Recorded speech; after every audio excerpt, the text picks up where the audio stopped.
Sean bienvenidos todos a una nueva reunión, a una nueva sesión del Seminario de Divulgación de Tesis. En esta ocasión nos acompaña Diana Yarek Santoya Ugalde, su tutor es el doctor Jorge Alonso Santos Mellado, y nos va a hablar sobre las propiedades métricas de la geometría euclidiana vía las propiedades de incidencia de la geometría proyectiva. Eh, Bienvenida, entonces pues vamos a comenzar. Si quieres puedes compartir tu pantalla y adelante. Va, gracias.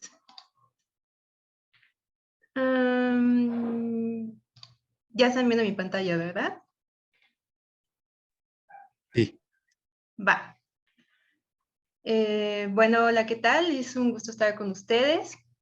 Muchas gracias por permitirme participar en este seminario de divulgación de tesis y gracias a todos los que se conectaron el día de hoy. Mi nombre es Diana Yaret Santoya Ugalde. Yo estudié la carrera de matemáticas en la Facultad de Ciencias. Recientemente fue mi examen profesional. En este presenté mi proyecto de tesis que desarrollé en las áreas de geometría euclidiana y de geometría proyectiva. Mi proyecto de tesis se titula Las propiedades métricas de la geometría euclidiana vía las propiedades de incidencia de la geometría proyectiva. Tal trabajo lo realicé bajo la asesoría del doctor Jorge Alonso Santos Mellado.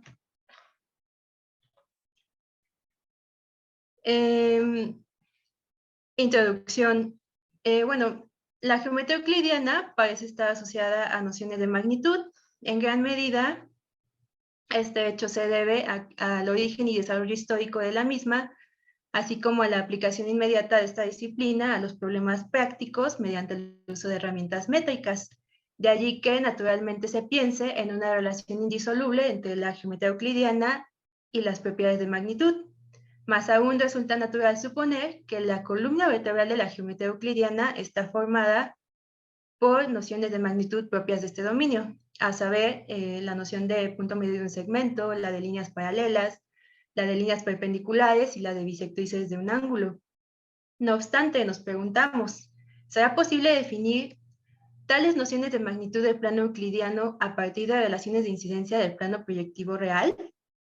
Desde un enfoque sintético, la presente tesis pretende aclarar las condiciones bajo las cuales se pueden definir tales nociones métricas a partir de nociones proyectivas, esto es, nociones que conciernen solo relaciones de incidencia en el plano proyectivo real.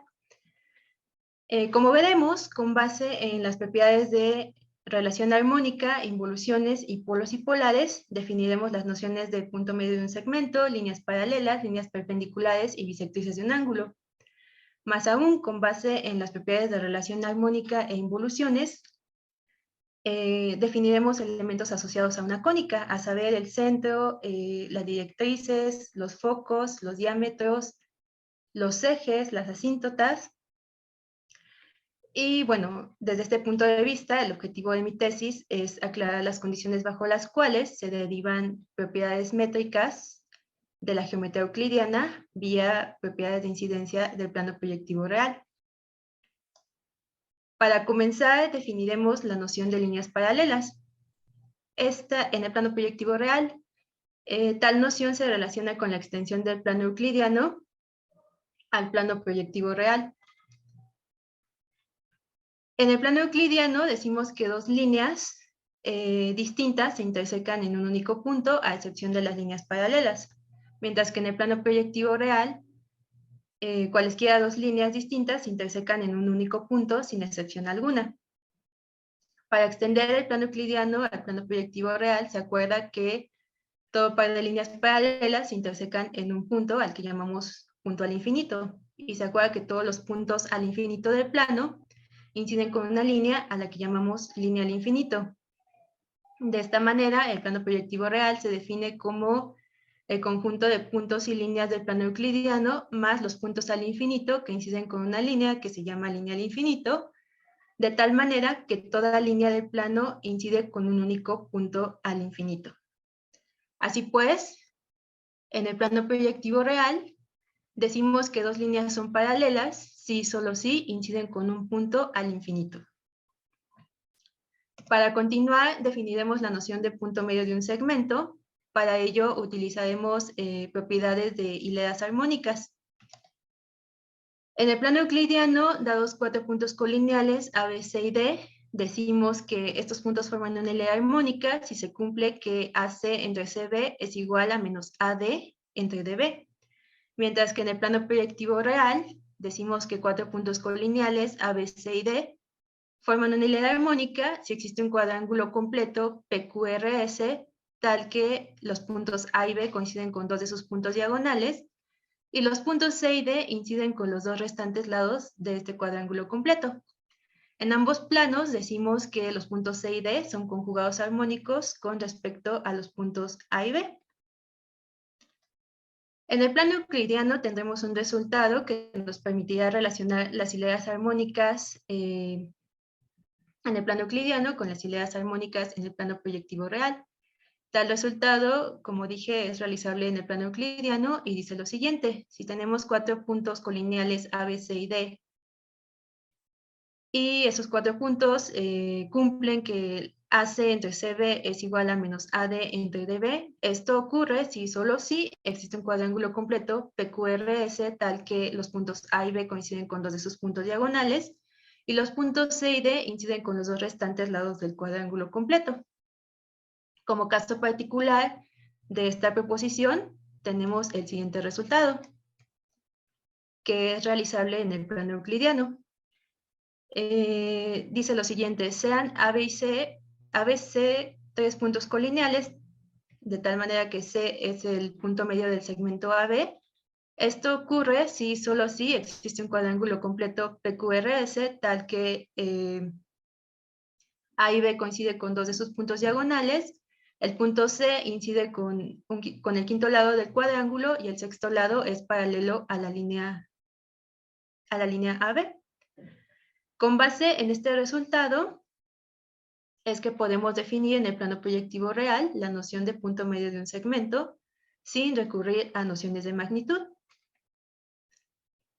En el plano proyectivo real, definimos al punto medio de un segmento AB como el conjugado armónico del punto al infinito que incide con la línea AB. Ahora definiremos la noción de líneas perpendiculares en el plano proyectivo real. Para ello utilizaremos propiedades de involuciones. Definiremos las hileras en involución. En el plano euclidiano, dada una línea, un punto O que incide con la línea y una constante K distinta de 0, una hilera de puntos AA', BB', CC' incidentes con la línea, tomados por pares e incidentes con la línea, van a ser una hilera en involución si se cumple que OA por OA' es igual a OB por OB', igual a OC por OC', igual a la constante. En este caso decimos que O es el centro de la involución y que K es la constante de involución.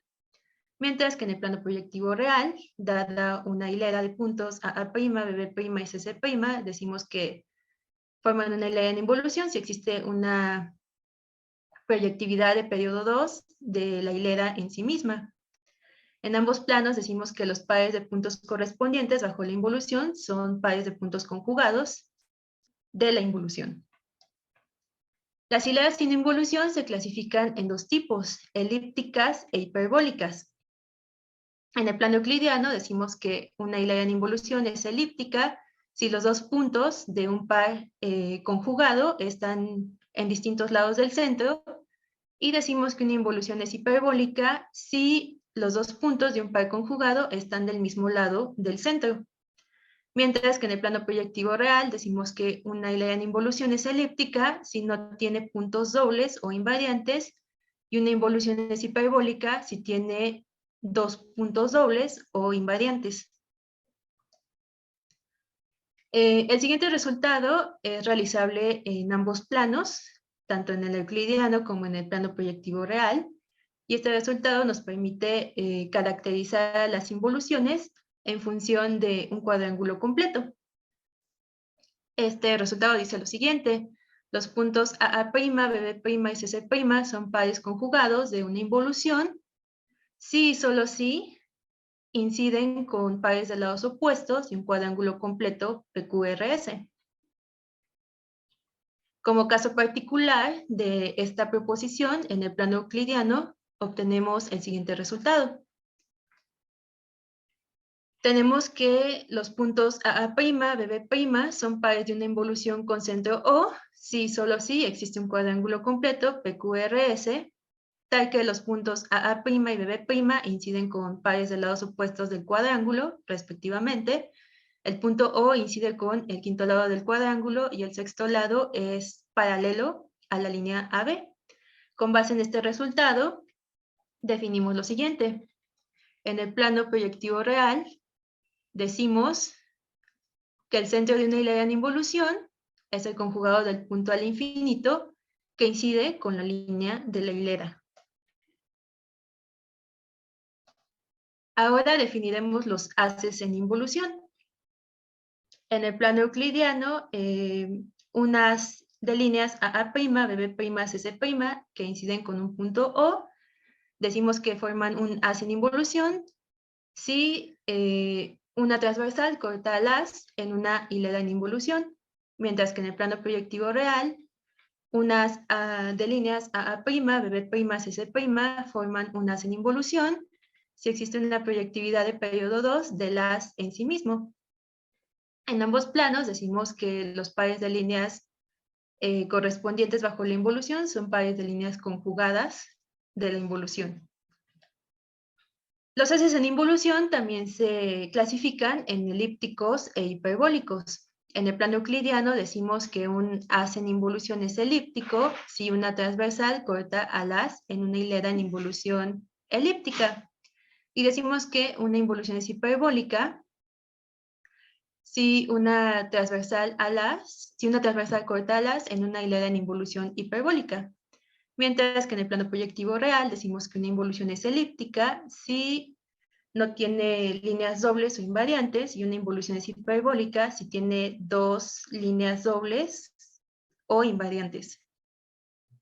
La siguiente proposición es realizable en el plano euclidiano y nos permitiría definir la noción de líneas perpendiculares en el plano proyectivo real. Tal resultado dice lo siguiente: en un haz en involución siempre existe un par de líneas conjugadas que son perpendiculares. Más aún, si en un haz en involución existe más de un par de líneas que son conjugadas y perpendiculares, entonces todo par de líneas conjugadas del haz van a ser perpendiculares. De allí que podamos hablar de la involución de líneas conjugadas perpendiculares de un haz. Con base en este resultado, definimos lo siguiente. Decimos que la involución ortogonal es una involución elíptica en la línea del infinito y diremos que dos líneas son perpendiculares si y solo si inciden con un par de puntos conjugados de la involución ortogonal. Desde luego, la involución ortogonal resulta que es la única involución elíptica en la línea del infinito. Y desde luego también probamos que dos líneas que son perpendiculares en el plano euclidiano también van a ser perpendiculares en el plano proyectivo real. Asimismo, en el plano proyectivo real, definimos la involución circular de un haz como la involución de líneas perpendiculares del haz. Esta involución circular es inducida por la involución ortogonal que anteriormente mencionamos. De allí que también podamos hablar de la involución de líneas perpendiculares ya en el plano proyectivo real, sin recurrir propiamente a nociones de magnitud. Ahora definiremos las bisectrices de un ángulo en el plano proyectivo real. Para ello utilizaremos propiedades de haces armónicos y las propiedades de involuciones que ya mencionamos. Haces armónicos. En el plano euclidiano, dadas cuatro líneas concurrentes OA, OB, OC y OD, decimos que forman un haz armónico si se cumple que el seno del ángulo AOC entre el seno del ángulo COB es igual a menos seno del ángulo AOD entre el seno del ángulo DOB.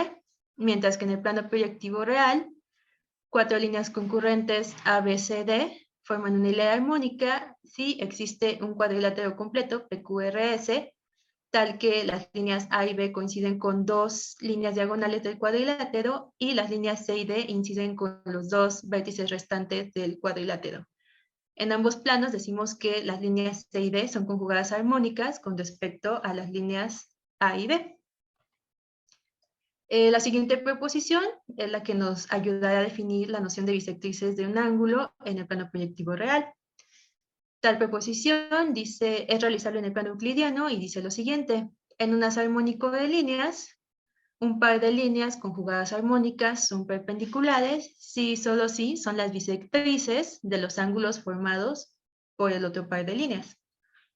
Con base en este resultado, decimos que las bisectrices de un ángulo son el par de líneas perpendiculares que son conjugadas armónicas con respecto al par de líneas que forman el ángulo. Esta es la definición de bisectrices en el plano proyectivo real. Una vez que definimos las nociones de punto medio de un segmento, líneas perpendiculares, bisectrices de un ángulo, con base en ellas, ahora podemos definir a los elementos asociados a una cónica. Estos son el centro, los diámetros, las asíntotas, los ejes, los focos, los vértices y las directrices. Esto dentro del plano proyectivo real. Para ello se usan propiedades de involuciones y propiedades de polos y polares. Definiremos lo que es la relación polos y polares. En el plano euclidiano, dada una circunferencia de centro O y un par de puntos inversos a' con respecto a esa circunferencia, definimos a la polar del punto A como la línea que es perpendicular a la línea OA por el punto A'. En tal caso también decimos que el punto A es el polo de tal línea.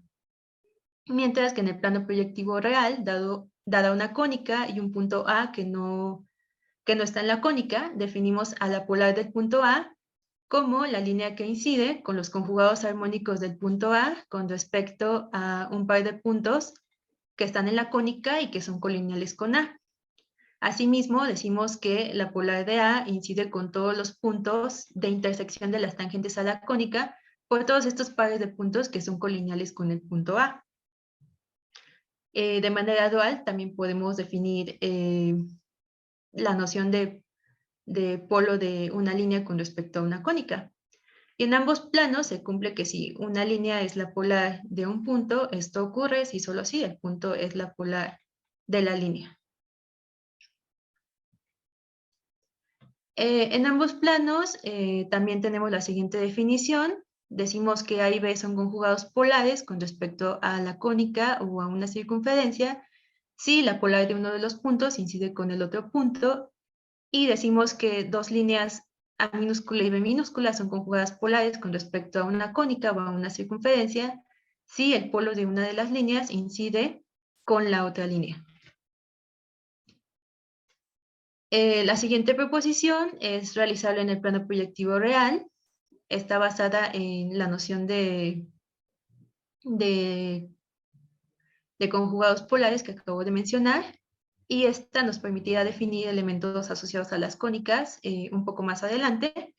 Tal proposición dice lo siguiente: dado un punto que no está en la cónica, los pares de líneas conjugadas polares que inciden con ese punto son pares de puntos conjugados de una involución. Si tal involución es hiperbólica, resulta que las líneas dobles son las tangentes trazadas a la cónica desde el punto donde está pasando el haz en involución. Ahora, en el plano proyectivo real, clasificaremos a las cónicas de la siguiente manera. Diremos que una elipse es una cónica que no interseca la línea al infinito, una parábola es una cónica que es tangente a la línea al infinito, y una hipérbola es una cónica que es secante a la línea al infinito. En relación con la definición de hipérbola, diremos que las asíntotas de una hipérbola son las tangentes a la cónica en los puntos en los cuales ésta interseca a la línea al infinito. Además, definiremos al centro de una cónica como el polo de la línea al infinito, y diremos que un diámetro de una cónica pues va a ser una línea que incide con el centro de una cónica. Desde luego, todo diámetro cumplirá ser la polar de algún punto al infinito del plano. Ahora, dada una cónica y una familia de cuerdas paralelas, resulta que los puntos medios de estas cuerdas inciden con un diámetro. En caso de que tal diámetro sea perpendicular a las cuerdas que bisecan, a tal diámetro lo llamaremos eje de una cónica. Así pues, el eje de una cónica pues, es un diámetro que es perpendicular a las cuerdas que biseca. En el caso de una elipse y una hipérbola, tenemos que hay dos ejes asociados a ellas, mientras que en el caso de la parábola hay un único eje asociado a ella. Ahora, bueno, definimos a los focos de una cónica como los puntos del plano en los cuales la involución de líneas conjugadas coincide con la involución de líneas perpendiculares. Resulta que en el caso de la elipse y la hipérbola, a lo más hay dos focos asociados a ellas, mientras que en el caso de la parábola hay un único foco asociado a ellas. Y también resulta que la línea que incide con los dos focos de una elipse o de una hipérbola es un eje de la cónica, y a tal eje lo llamamos el eje principal. De esta manera, el eje principal pues es el eje que incide con los focos de la cónica, y posteriormente definimos a los vértices de una cónica como los puntos en los cuales el eje principal interseca a la cónica. Finalmente definimos a la directriz de una cónica como la polar de uno de los focos de la cónica. Una definición bastante reveladora en el plano proyectivo real es la manera en que se enuncia la noción de circunferencia. Decimos que una circunferencia es una cónica en la cual la involución de diámetros conjugados coincide con la involución de líneas perpendiculares en el centro. Dado que en el plano euclidiano todo par de diámetros conjugados son perpendiculares, entonces al extender esta noción al plano proyectivo real, resulta que la circunferencia es una cónica que también coincide con la definición de circunferencia en el plano proyectivo real. Más aún, dado que la involución de líneas perpendiculares es elíptica, resulta que la circunferencia es una elipse en estricto sentido en el plano proyectivo real. De allí que la relación polo y polar con respecto a una circunferencia sea un caso particular de la relación polo y polar con respecto a una cónica.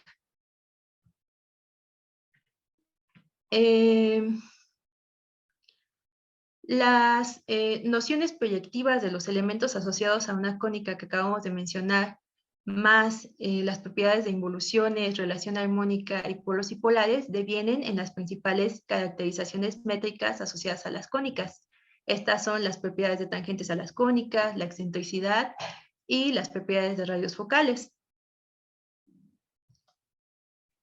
A partir de lo que hemos desarrollado a lo largo de esta tesis, podemos probar la propiedad de tangente a una cónica. Dada una cónica y un punto en la cónica, tenemos que las líneas que van del punto a los focos forman ángulos iguales con la tangente a la cónica por el punto. También tenemos que, también resulta que dada una cónica, un punto en la cónica, todo punto en la cónica cumple que la razón de la distancia del punto a uno de los focos entre la distancia del punto a la correspondiente directriz es constante. Tal constante, como sabemos, es lo que se conoce como la constante de excentricidad y es una herramienta que permite clasificar a las cónicas. Cuando la constante es mayor que 1, tenemos que la cónica es una hipérbola. Cuando es igual a 1, la cónica es una parábola. Y cuando es menor que 1, la cónica es una elipse.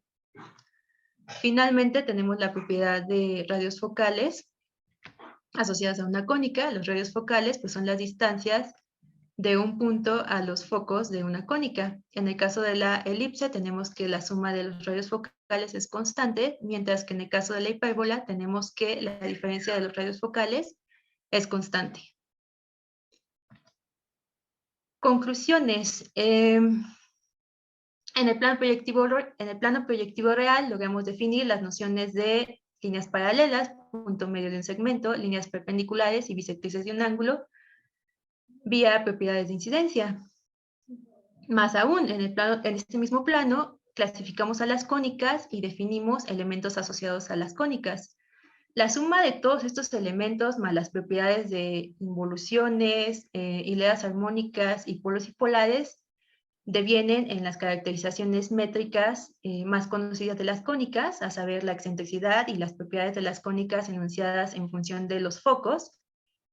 Y bueno, este hecho es el que materializa el objetivo de esta tesis, que es aclarar las condiciones bajo las cuales se pueden obtener propiedades métricas de la geometría euclidiana a partir de propiedades de incidencia del plano proyectivo real.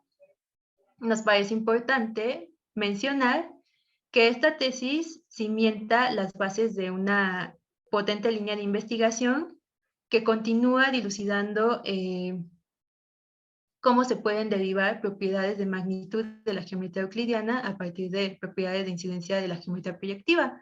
Por ejemplo, con base en la noción de líneas perpendiculares que proponemos en esta tesis, podemos definir vía propiedades de incidencia la noción de circunferencias ortogonales y por ende la noción de circunferencias coaxiales en el plano proyectivo real. Asimismo, con base en las propiedades de hileras armónicas, de involuciones y de polos y polares, y con base en los elementos asociados a una cónica que definimos en el plano proyectivo real, también podemos obtener las ecuaciones canónicas asociadas a una elipse, a una hipérbola y a una parábola en el plano euclidiano, y obtenemos las principales propiedades de la hipérbola en relación con sus asíntotas. Pues muchas gracias por su atención. Y ese es mi proyecto de tesis. Felicidades. ¿Alguien tiene alguna pregunta? Puede escribirla en el chat o puede abrir su micrófono. ¿No? Bueno, mientras... Ahora sí, lo que decías, ¿cuál es tu teorema favorito? Hace rato. Sí. Bueno, la parte, digamos, más interesante de esta tesis es cómo se pueden definir las propiedades, los elementos asociados a una cónica sin recurrir a nociones de magnitud. Todo lo que definimos, o sea, el centro, las directrices, las asíntotas, los vértices, los ejes, a mí me pareció revelador que esas cosas que tan intrínsecamente están asociadas a magnitudes puedan prescindir de estas y puedan definirse a partir de relaciones de incidencia. Creo que todo ese último capítulo, o bueno, casi, casi todo el último capítulo, pues está dedicado a eso, a develar cómo en sí las cónicas que son concebidas proyectivamente también pueden, o sea, a partir de propiedades de incidencia pueden devenir en las propiedades de magnitud que son tan conocidas. Entonces eso es lo que más me gustó, como esta parte de que habla de las cónicas sin recurrir a propiedades de magnitud. Gracias. Y bueno, no lo que más, no lo que menos te gustó, no esa parte, no, pero ¿cuál es lo que te costó más trabajo, tal vez? Ajá. Bueno, en sí creo que todo el proyecto pues sí resultó como pues sí fue un proceso de maduración bastante bueno, que requirió un poco de tiempo porque pues sí, ¿no? Como ya estudiar a profundidad todos estos temas de geometría sintética, pues sí, o sea, en principio como que no, creo que no estaba tan preparada, pero conforme fui, pues estudiando más y dando clases de esto y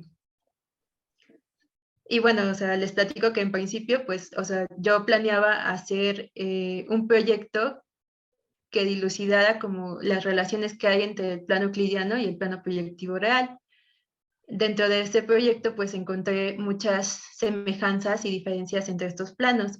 No obstante, pues sí, resultó ser un proyecto pues ilimitado, ¿no? O sea, algo que se salió de control porque era demasiada investigación, demasiada información y tuve que delimitar ese proyecto. Entre las cosas más interesantes que encontré entre las semejanzas y diferencias entre el plano euclidiano y el plano proyectivo, pues fue este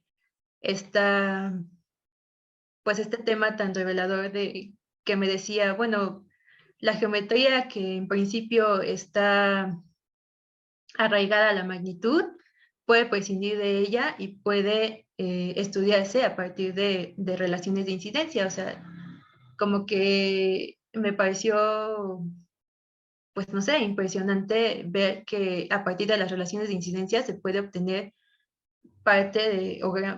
gran parte, si no es que todas, las nociones métricas que conocemos de la geometría euclidiana y que estamos tan acostumbrados a pensarla de manera métrica, ¿no? Me parece un ejemplo bonito esto que expongo en la tesis, de ver cómo las matemáticas, bueno, en particular este tema de geometría, las matemáticas pueden pensarse sin recurrir a la magnitud, ¿no? O sea, hay algo más abstracto a partir de lo cual podemos estudiar a la geometría, que es esta relación de incidencia que guardan los puntos, las líneas y los planos, ¿no? Y no tanto, pues no sé, las distancias, los ángulos, las áreas, etcétera, ¿no? Entonces, en ese intento por encontrar las semejanzas y diferencias entre ambos planos, pues me encontré con este tema que sí, o sea, como que no fue en principio tan fácil de digerir porque, pues imagínense, ¿no? Como que pasar del plano euclidiano al plano proyectivo a partir de los puntos al infinito y las líneas al infinito, pues creo que, creo que no es tan inmediato, pero esa parte, pues es lo que nos permite procesar, pues todo lo relacionado a las cónicas, ¿no? Toda la manera en que podemos tratar a las cónicas proyectivamente y sin magnitudes. Gracias, felicidades. Gracias. ¿Alguien más tiene otra pregunta?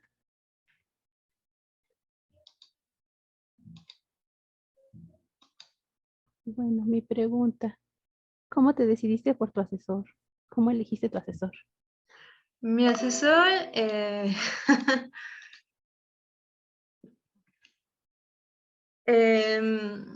bueno, él fue mi profesor durante la carrera y pues siempre me gustaban mucho sus clases y la manera en que, bueno, su idoneidad y su carisma, ¿no? Como docente. Entonces, pues en determinado momento, cuando le platiqué este proyecto y vi que pues a él también le interesó mucho, pues eso fue como el indicativo de que él era la persona correcta con la que quería hacer este proyecto. Y fue muy enriquecedor porque, bueno, tanto él como yo pues aprendimos mucho, mucho de este tema y mucho de lo que pudimos desarrollar en este escrito, pues lo estamos aplicando actualmente en nuestros cursos, porque bueno, yo trabajo con él de ayudante y pues me parece muy bonito que bueno, tenemos este plan, ¿no? De transmitirle a los alumnos mucho de esta investigación, que como dije, bueno, no se termina aquí, ¿no? O sea, esta investigación pues cimienta las bases de toda una línea de investigación que todavía puede encontrar más propiedades de métricas de la geometría euclidiana a partir de propiedades de incidencia de la geometría proyectiva. Entonces creo que por eso él es el indicado, o sea, él fue el indicado para asesorar este proyecto. ¿Qué materia estabas cursando? ¿Mande? ¿Qué materia estabas cursando? ¿Qué asignatura? Bueno, con él bueno, él era mi ayudante cuando tomé los cursos de Geometría Moderna 1 y 2 y fue mi profesor cuando tomé el curso de Geometría Proyectiva. Entonces sí ha sido un largo camino recorrido con él. Asimismo, pues tenemos varios años dando cursos de manera conjunta. Bueno, yo soy su ayudante y bueno, es un placer para mí trabajar con él. Gracias. ¿Alguien tiene Gracias. alguna otra pregunta?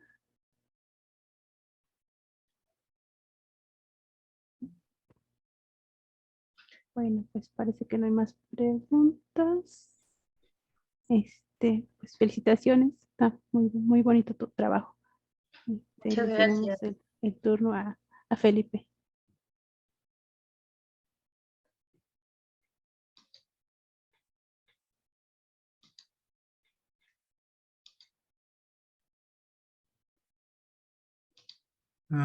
Ok. Nuevamente damos gracias a Diana por la plática. Realmente el tema estuvo muy interesante, la plática estuvo muy interesante. Ya solo resta pues invitarlos para la próxima sesión. Recuerden que el seminario de divulgación de tesis es por parte del Departamento de Matemáticas y se realiza cada 15 días. La próxima sesión es el jueves 3 de noviembre a las 6 de la tarde y está a cargo de Marina Soria Sosa, que nos va a hablar sobre actividades para el primer curso de matemáticas en secundaria. También invitarlos, bueno, o sea, ya sea a asistir o a participar, contando pues sobre su trabajo de tesis de la licenciatura. Eso está dirigido a los alumnos de la Facultad de Ciencias. No es necesario que hayan terminado la tesis, puede estar en proceso o pueden ya estar titulados. Y bueno, las propuestas pueden enviarlas a ese correo, usaginomx@ciencias.unam.mx.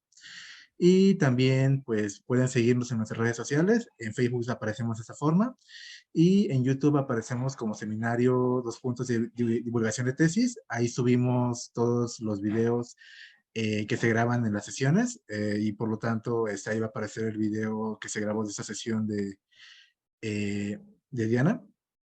Entonces, pues la invitación es a seguirnos. Damos gracias a todos por asistir a esta sesión y los esperamos para la siguiente.